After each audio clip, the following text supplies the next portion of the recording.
दोस्तों इस वीडियो के माध्यम से SSI paper and board limited company का जो क्वार्टरली रिजल्ट आया है वो क्वार्टरली रिजल्ट आपके साथ शेयर करने के लिए जा रहा हूँ। इसी लेवल के आसपास कंपनी ने कोई भी डिविडेंड स्प्लिट या बोनस के बारे में ऐसा कुछ अपडेट नहीं किया है। इसी लेवल के आसपास plain and simple stand alone and consolidated financial result December quarter का इसी लेवल के आसपास पब्लिश किया गया है। तो चलिए उसका रिजल्ट के बारे में जानते हैं। देखिए इसी लेवल के आसपास company stand alone and consolidated दोनों का रिजल्ट इसी लेवल पे मेंशन किया है। तो जो फिगर इसी लेवल के आसपास कंपनी मेंशन किया है करोड़ों के हिसाब से, तो मैंने आपको करोड़ों के हिसाब से ये फिगर के हिसाब से बताने वाला हूँ।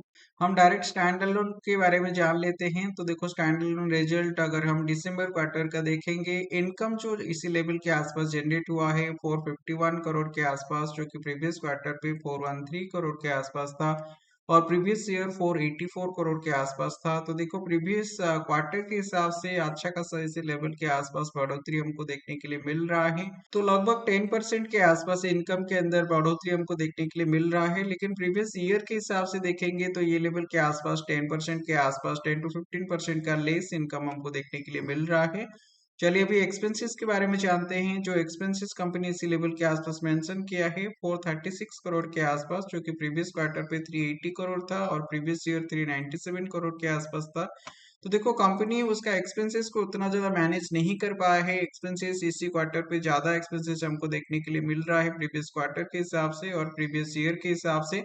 अगर एक्सपेंसेस ज्यादा होगा तो उसका इम्पैक्ट हमको प्रॉफिट के ऊपर देखने के लिए मिलेगा। तो ये लेवल के आसपास जो नेट नेट प्रॉफिट कंपनी ने मेंशन किया है 15 करोड़ के आसपास, जो कि प्रीवियस क्वार्टर 24 करोड़ के आसपास था और प्रीवियस ईयर 65 करोड़ के आसपास था। तो देखो ये बहुत बुरा रिटर्न इसी लेवल के आसपास कंपनी ने दिया है। इसी लेवल के आसपास लगभग 30% के आसपास ये इनकम देखो नीचे की तरफ गया है प्रीवियस क्वार्टर के हिसाब से और प्रीवियस ईयर के हिसाब से देखेंगे लगभग ये 75% के आसपास लेस इनकम हमको देखने के लिए मिल रहा है। तो देखो लेस इनकम आएगा तो उसका इम्पैक्ट स्टॉक वैल्यू के ऊपर देखने के लिए मिलेगा।